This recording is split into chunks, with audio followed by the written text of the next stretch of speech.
দুপুরবেলা যদি এমন এক প্লেট পুরো মাংস দিয়ে সাজানো এক প্লেট তেহারি খাওয়া যায় আর সাথে যদি থাকে এরকম বুরহানি, তাহলে কিন্তু ব্যাপারটা খুবই দারুণ হয়ে যায়, তাই না? তো আসসালামু আলাইকুম, আজকেও আমি নতুন একটা ভিডিও নিয়ে আপনাদের জন্য চলে আসলাম। তো আজকের ভিডিওটা হলো মিটফোর্ট রোডের একটা ছোট্ট একটা দোকান, যেটা পরিচিত না, তবে আর কি ওদের হোটেলে এর আগে আমি খাইনি, তো আজকে আমি ফার্স্ট। তো দেখি ওদের তেহারিটা কেমন হয়েছে। তো আমি যে তেহারিটা নিয়েছিলাম এটার প্রাইস ছিল 130 টাকা, আর এটা 130 টাকা অনুযায়ী আমাকে মোটামুটি ছোট ছোট অনেকগুলো পিসই আমি মাংস পেয়েছি, আর সাথে শসা লেবু এইগুলো ছিল।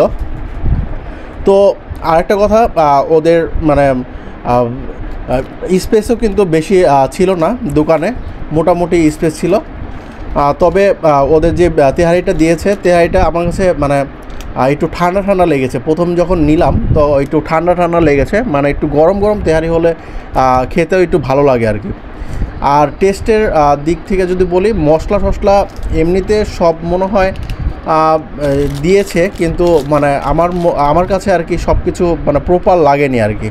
তো এর জন্য আমার কাছে টেস্টটা একটু মানে লেগেছে আর কি, আর একটু টেস্ট হলে আর কি ভালো হতো, আর একটু মানে গরম হলো আর কি ভালো হতো। তো এখানে তেহারি ছাড়াও ছিল মোরগ পোলাও ছিল, তারপরে কাচ্চি ছিল।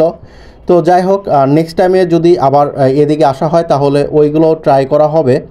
তো আপাতত এটার টেস্ট আমি যদি একটু বলি, এটার টেস্টটা আমার কাছে বেশি মানে লাগেনি আর কি, ভালো লাগেনি।